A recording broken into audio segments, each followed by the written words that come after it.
My name is Emma Chen. I'm 27 years old, and I still remember the first time I met Diana Hartwell. My future mother-in-law stood in the doorway of her Georgian mansion in Westchester, her pearl necklace catching the afternoon light, her smile as polished as the marble floors behind her. She looked me up and down like I was a piece of furniture she was considering returning. I was 24, fresh out of college, wearing a dress I'd bought on sale. I should have seen the warning signs right there. My husband Marcus was her only son, her golden boy, the heir to the Hartwell real estate empire. And I was just Emma Chen, a girl from Queens whose parents ran a small accounting firm. Diana made it clear from day one that I wasn't her first choice, or her second, or probably her 10th. But Marcus loved me, and for 3 years before we got married, that was enough. The wedding was Diana's production. She planned everything. My mother wanted traditional Chinese elements, but Diana said it would clash with the venue's aesthetic. She chose my dress. She vetted my guest list. She even rewrote our vows because mine were too casual. I told myself it was just wedding stress, that after we got married, things would be different. I was so naive. Marcus and I moved into a townhouse in Brooklyn. It was beautiful, modern, everything we wanted. What I didn't know until we'd been living there for 3 months was that Diana owned the building. She'd bought it as a wedding gift, but kept her name on the deed. She had a key. She would let herself in whenever she wanted. I'd come home from my job at the nonprofit and find her rearranging my kitchen. She'd criticize how I folded Marcus's shirts. She commented on every meal I cooked, every decoration I chose, every decision I made. And Marcus, my sweet, conflict-averse husband, would just smile and say that's how his mother was, that she meant well, that I was being too sensitive. The first year of marriage, I tried to push back. I changed the locks. Diana called Marcus crying, saying I'd locked her out of her own property. Marcus gave her the new key. I planned a vacation without telling her. She called it disrespectful and showed up at Marcus's office with tears in her eyes until he felt so guilty, we canceled the trip. I tried to set boundaries about Sunday dinners. She told everyone in their social circle that I was keeping Marcus from his family. Every battle I fought, I lost. Diana had spent 32 years training Marcus to prioritize her feelings above everything else. She'd weaponized her emotions, turned herself into this fragile thing that needed constant protection, even though she was the most powerful person I'd ever met. She sat on the boards of 3 companies. She turned her late husband's modest real estate business into an empire. But with Marcus, she played helpless. By year 2, I'd stopped fighting. I became exactly what Diana wanted me to be. The quiet, agreeable daughter-in-law who showed up on time, smiled at her criticisms, and never made waves. At Sunday dinners, I'd sit at her table while she talked over me, corrected me, made little jokes at my expense that everyone laughed at because they were afraid of her too. Marcus would squeeze my hand under the table like that made it okay. I started disappearing into myself. I'd go to work, come home, perform my role as Mrs. Marcus Hartwell, and feel absolutely nothing. My friends from college stopped calling because I'd canceled plans too many times. Diana didn't approve of them anyway. She didn't approve of my job either. She kept suggesting I should quit and focus on giving her grandchildren, even though Marcus and I had agreed to wait. The thing about being controlled is that it happens so gradually. You don't notice until you've already lost yourself. One day I woke up and realized I couldn't remember the last decision I'd made that was truly my own. What I ate, what I wore, how I spent my time, who I saw, everything had Diana's fingerprints on it. And Marcus, God love him, couldn't see it. To him, his mother was just involved, just caring, just trying to help. Everything changed on a Tuesday in March. I was at work when I got the call from a lawyer's office. Stewart and Associates, a firm I'd never heard of. They said they needed to see me regarding an inheritance from my late uncle, Robert Chen. I almost hung up, thinking it was a scam. I didn't have an uncle named Robert, but something made me write down the address. Uncle Robert, it turned out, wasn't really my uncle. He was my father's cousin, a man who'd left China in the 70s and built a quiet fortune in commercial real estate. He'd never married, never had kids, and my parents had lost touch with him decades ago. He died 6 months earlier at 83, and he'd left everything to me. I sat in that lawyer's office, Mr. Stewart, explaining that Robert had been watching our family from a distance for years. He'd attended my college graduation without introducing himself. He'd been impressed by how hard I'd worked, how I'd helped my parents with their business while getting my degree. The inheritance wasn't millions, but it was substantial. 3 commercial properties in Manhattan, a portfolio of stocks, and about $2 million in cash. All of it now mine, legally separate from any marital assets. Mr. Stewart slid a letter across the desk. It was from Robert, written a year before he died. In shaky handwriting, he explained that he'd chosen me because I reminded him of his own mother, who'd been quiet and underestimated her whole life, but had a spine of steel. He'd watched me at family gatherings, seen how I carried myself. He wrote that he hoped this money would give me choices. That's the word he used, choices. I didn't tell Marcus right away. For the first time in 3 years, I had something that was entirely mine, and I wanted to keep it that way for just a little while. I went back to that law office 3 more times, learning about the properties, understanding what I'd inherited. One of the buildings housed a struggling bookstore that Robert had kept at reduced rent because he believed in supporting small businesses. Another had a startup tech company. The third was a coffee roasting operation. I started visiting these properties after work, meeting the tenants, learning about their businesses. The bookstore owner, Mrs. Patricia Walsh, was 70 and had been fighting her landlord for years, not knowing that landlord was now me. The tech company was run by 2 women who'd bootstrapped everything and were 1 rent hike away from closing. The coffee roaster was a young immigrant from Ethiopia trying to build something for his family. For the first time in years, I felt awake. These people didn't know me as Marcus Hartwell's wife or Diana's disappointing daughter-in-law. They knew me as Emma Chen, their new landlord, and they were nervous I'd be like Robert or worse. I told Mrs. Walsh her rent would stay the same. I told the tech founders I'd give them 6 months at a reduced rate to help them grow. I told the coffee roaster I'd help him expand to a second location. This went on for 3 weeks before I told Marcus. We were in bed, and he was scrolling through his phone, probably reading texts from his mother about what we should do that weekend. I just said it flat out. I'd inherited money and property. It was significant, and it was mine alone. He looked at me like I'd spoken a foreign language. Then he smiled, that easy smile that had made me fall in love with him.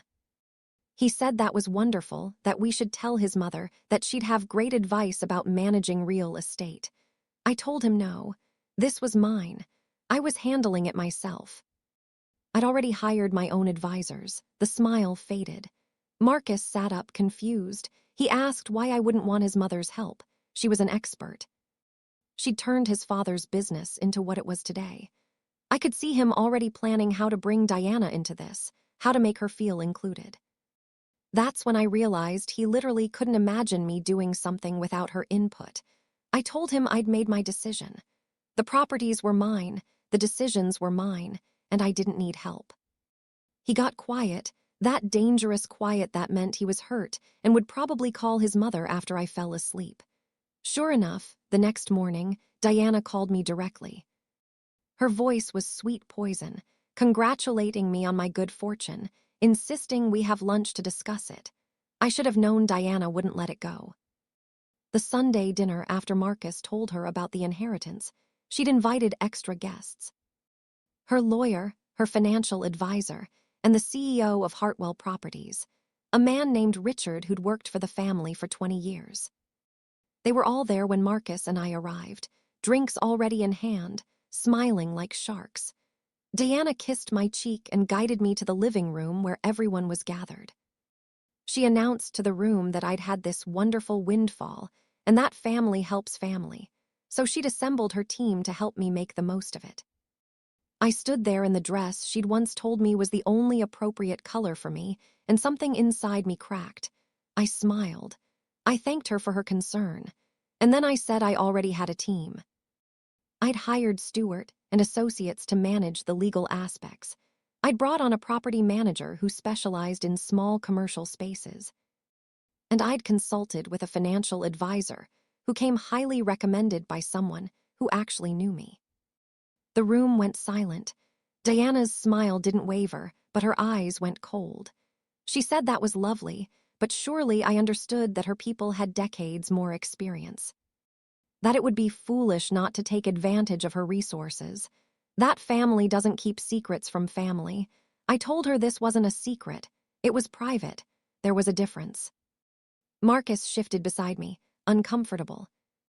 His mother's lawyer, a man named Philip, jumped in with this patronizing tone, saying that young people often don't understand the complexity of property management. That emotional decisions rarely make good business sense. He was talking about my tenants. Diana had already investigated, of course. She knew I'd kept rents low, that I'd made what she considered charitable choices. Philip said I was leaving money on the table, that those properties could be generating twice the income if properly managed. Richard added that Hartwell Properties would be happy to buy the buildings from me at fair market value, save me the headache. I looked at Marcus. He was staring at his drink. Not defending me, not supporting me, just waiting for me to give in like I always did. And I realized that this was my life. This room full of people who saw me as incompetent, as someone who needed to be managed and controlled and corrected. Diana wasn't trying to help me. She was trying to own this too. I set down my wine glass. I said no. The properties weren't for sale. I wasn't changing my management strategy, and I didn't need their help. Diana's face hardened. She said I was being stubborn and naive, that I was going to regret letting pride get in the way of good sense. She turned to Marcus, expecting him to rein me in. Marcus cleared his throat.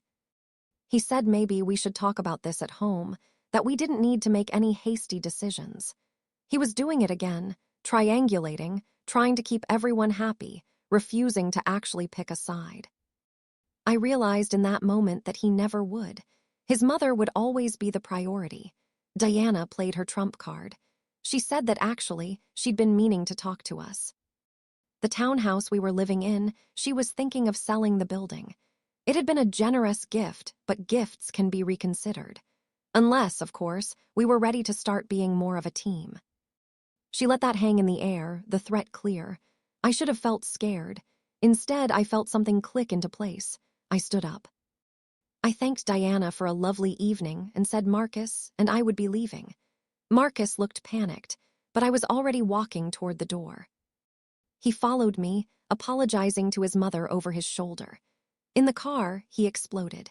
He said I'd been rude, that I'd embarrassed him, that I couldn't just walk out on his mother. I told him his mother had just threatened to evict us if I didn't hand over my inheritance to her control. He said I was being dramatic, that she was just trying to help, that she was hurt I didn't trust her. I realized right then that Marcus wasn't ever going to change. He'd been raised to see his mother's manipulation as love, her control as care. He literally couldn't distinguish between the two, and I was done trying to teach him. I moved out that week. Not far, just to a small apartment in the East Village that I could afford on my nonprofit salary. Marcus was shocked, then angry, then devastated. He begged me to come home, to go to counseling, to work it out. I told him I would consider couples therapy if he agreed to go to individual therapy, first to work on setting boundaries with his mother. He said I was asking him to choose between us. I told him no, I was asking him to be his own person. There was a difference. He didn't see one. Diana called me 17 times that first week. When I didn't answer, she showed up at my nonprofit. She caused such a scene in the lobby that my boss had to ask her to leave. She told everyone who would listen that I'd abandoned her son, that I was unstable, that the inheritance had changed me. She was building a narrative, turning their entire social circle against me. I didn't defend myself. I just kept going to work, managing my properties and living alone for the first time in my adult life. It was terrifying and liberating in equal measure. Mrs. Walsh invited me to a book club at her store. The tech founders asked if I wanted to beta test their new app. The coffee roaster taught me about different Ethiopian growing regions. I was building a life that had nothing to do with the Hartwells. Then one morning, I got an email from my property manager, Susan. She'd been doing routine background research on the buildings, looking into the history and previous ownership. She'd found something strange about how Robert had acquired one of the properties, the one that housed the bookstore. The chain of ownership went back through several LLCs, and when she traced them all, she found something interesting. The building had originally been owned by a company called Meridian Holdings. Meridian had sold it to Robert in 1998 for substantially below market value. Susan had flagged it because the sale seemed odd, almost like a gift. She asked if I knew why Robert would have gotten such a deal. I didn't, but the name Meridian Holdings rang a bell. I'd seen it somewhere. I spent 3 hours going through old documents from the inheritance, and then I found it. A letter from Robert to his lawyer, written in 2005, mentioning Meridian Holdings and a name I recognized. Diana Hartwell. I called Mr. Stewart. I asked him to dig into Meridian Holdings to find out everything he could about its connection to Robert and to Diana. He called me back 2 days later. What he'd found was explosive. In the early 90s, Diana's husband Thomas was struggling. The Hartwell real estate business was over-leveraged, drowning in bad investments. Thomas had borrowed money from several people, including Robert Chen, who at that time was already successful. Robert had loaned Thomas $2 million to save the business. Thomas died in 1995 in a car accident. After his death, Diana took over the company and turned it around. She became the formidable businesswoman everyone admired. But she never paid back Robert's loan. Instead, in 1998, she transferred the bookstore building to him as partial payment. The building was worth maybe $800,000 at the time. She still owed Robert $1.2 million. Robert had never called in the debt. The letters between him and his lawyer showed he'd felt sorry for Diana, respected that she was a widow trying to save her husband's legacy. He'd let it go, but he'd kept all the documentation. Loan agreements, promissory notes, everything. And now it was all mine. I sat in my tiny apartment, holding these documents, understanding what they meant. Diana's entire empire, the business she claimed to have built herself, had been saved by money she'd borrowed and never repaid. Money from a Chinese immigrant she'd probably looked down on. And now his heir, the daughter-in-law she'd dismissed and controlled, held the proof. I didn't do anything with the information right away. I learned that from watching Diana. She never made impulsive moves. She planned, she waited, she struck when it would have maximum impact. So I waited too. Marcus filed for separation in April. His lawyer sent papers to my apartment. Diana had convinced him that I'd been having some kind of breakdown, that the inheritance had made me unstable. He wanted me to agree to therapy and to move back home. He was still living in Diana's townhouse, still under her roof in every way that mattered. I hired my own divorce lawyer. Her name was Jennifer Park, and she was a shark. She'd handled several high-profile divorces, and she didn't take any nonsense. When she reviewed our situation, she immediately noted that the townhouse was in Diana's name, that most of our assets were entangled with Hartwell money, and that Marcus's salary came from his mother's company. She said we needed to be strategic. Jennifer and Mr. Stewart worked together to create a full picture of the Hartwell finances. What they found was fascinating. Diana ran her business like a fiefdom. She paid Marcus well, but not extravagantly. She kept him dependent. Most of the Hartwell wealth was in property and investments, all controlled by Diana. Marcus was rich on paper, but would have very little if his mother ever decided to cut him off. Meanwhile, Diana was escalating. She'd convinced Marcus's friends that I was the problem. She'd spread rumors at the charity boards we both served on. She'd even called my parents, telling them I was making mistakes, that they should talk sense into me. My mother, bless her, told Diana to mind her own business and hung up on her. In June, Diana made her big move. She had Hartwell Properties make a formal offer for my 3 buildings. The offer was generous, about 20% above market value. It came with a letter from her lawyer, explaining that she understood I was going through a difficult time, that this would give me financial security, and that she hoped it would allow us to start healing as a family. It was a trap. If I sold to her, she'd own the buildings and could do whatever she wanted with them. Mrs. Walsh would lose her bookstore. The tech founders would be priced out. The coffee roaster would lose his dream. And I'd have money but no purpose, no life I'd built for myself. I'd be exactly what Diana had always wanted me to be, manageable. I had Jennifer send a polite refusal. The buildings were not for sale. Diana called me directly, her voice tight with anger. She said I was being vindictive, using my properties as leverage in the divorce. I told her the divorce and my business decisions were separate matters. She said everything was connected, that I was part of her family whether I liked it or not. I almost told her then about the loan, about the debt she'd never repaid. But I held back. That card was too valuable to play in anger. In July, Marcus came to my apartment. He looked terrible, like he hadn't been sleeping. He said his mother was hurt and confused by my behavior. He said he still loved me, but he couldn't understand why I was doing this. Why couldn't I just be reasonable? Why couldn't I accept help? Why did I have to make everything so difficult? I asked him if he'd started therapy. He said he'd been to 2 sessions, but didn't think he needed it. His therapist was asking him questions about his mother that felt inappropriate. I told him that was exactly why he needed to keep going. He left angry. The settlement negotiations dragged on. Diana kept trying to insert herself through Marcus's lawyer. She wanted to be involved in dividing assets she had no legal claim to. Jennifer shut her down every time, but it made everything take longer, cost more, become more bitter. That's when I decided it was time. I had Mr. Stewart send a letter to Diana's personal lawyer, not her business attorney. The letter outlined the loan from Robert Chen, the unpaid balance, and the documentation I now possessed. It requested payment of the remaining debt, with interest calculated over 27 years, which brought the total to approximately $3.4 million. The letter was delivered on a Thursday. Diana called me Friday morning at 6 a.m. Her voice was shaking with rage. She said I was trying to extort her, that the debt was too old to collect, that I was destroying my marriage over money.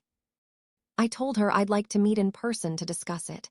We met at a neutral location, a conference room Mr. Stewart arranged. Diana came with 2 lawyers. I came with Jennifer and Mr. Stewart.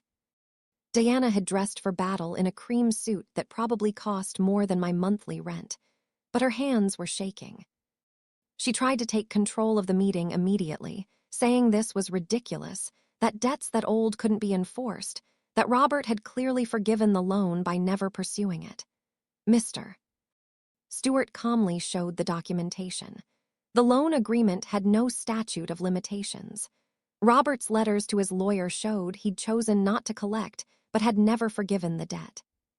And most importantly, the 1998 property transfer included language acknowledging the remaining balance.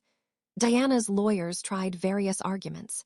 They said I was being cruel, that I was doing this for revenge, that a court would never side with me. Jennifer pointed out that we weren't in court yet, that this was a private matter between families, and that perhaps we could find a reasonable solution. I'd thought about this moment for weeks, planned exactly what I'd say. I told Diana I didn't want the money. I wanted the truth. I wanted her to acknowledge, in front of lawyers with legal documentation, that she'd built her empire on borrowed money she never repaid. That Robert Chen, an immigrant she'd probably never considered her equal, had saved her business. That the powerful Diana Hartwell had needed help and received it from someone she'd considered beneath her. She looked at me like I'd slapped her. Her face went pale, then red. She said I was a spiteful, ungrateful girl who'd married into a family I didn't deserve. That I'd always been beneath Marcus, beneath their world. That she'd known from the beginning I was wrong for her son. I smiled. I told her she was right about one thing. I'd never fit into her world because her world was built on lies and control and money that wasn't even hers to begin with. I told her I didn't want to fit in anymore. Then I laid out my terms. She would pay the debt in full, $3.4 million. In exchange, I would never speak publicly about how she built her empire. The money would go into a foundation in Robert Chen's name, dedicated to helping immigrant entrepreneurs. And she would stay out of my divorce negotiations completely. If she refused, I would pursue the debt through legal channels, which would become public record. Every business reporter in New York would write about how Diana Hartwell had failed to repay a loan from an immigrant businessman. Her carefully crafted image would shatter. Her lawyers tried to negotiate, but Diana knew she was cornered. The image of the self-made businesswoman was everything to her. The foundation boards, the society connections, the respect she'd cultivated, all of it depended on people believing she'd built her empire alone. The truth would destroy that. She agreed to my terms. The money was transferred within a week. I established the Robert Chen Foundation for Immigrant Entrepreneurs with myself as the director. The divorce settlement was finalized without Diana's interference. Marcus got to keep some family assets. I kept my inheritance and my independence, and we went our separate ways. The last time I saw Diana was at the final divorce hearing. She sat in the back of the courtroom, watching Marcus and me sign papers. She looked smaller somehow, older. When our eyes met, I didn't see anger anymore. I saw something like understanding. She'd spent her whole life controlling everyone around her, and she'd finally met someone she couldn't control. Marcus moved back to the Westchester mansion. Last I heard, he was dating someone Diana had set him up with, a girl from the right family with the right background. I hope he's happy. I really do. But I don't think about him much anymore. I'm still running my properties, working at the nonprofit part-time, and building the foundation. Mrs. Walsh's bookstore is thriving. The tech startup got venture funding. The coffee roaster opened 2 more locations. I found out last month that Robert used to visit the bookstore every Sunday, sitting in the same corner chair, reading. Mrs. Walsh remembered him. She said he was quiet, kind, and always left generous tips. I sit in that same chair sometimes, reading, thinking about the choices Robert gave me. Diana spent years trying to control my marriage, my life, my future. She thought power meant dominance, that strength meant making others small. Robert taught me different. Real power is quiet. Real strength doesn't announce itself. It waits. It watches. And when the moment comes, it acts. I took control back not by fighting Diana's way, but by refusing to play her game at all. I built something of my own, found my own strength, and let her destroy herself trying to control what was never hers to control in the first place. The foundation is launching its first round of grants next month. We're helping 20 immigrant entrepreneurs start businesses. I think Robert would have liked that. And somewhere, I hope he's proud that the quiet girl from Queens turned out to have a spine of steel after all.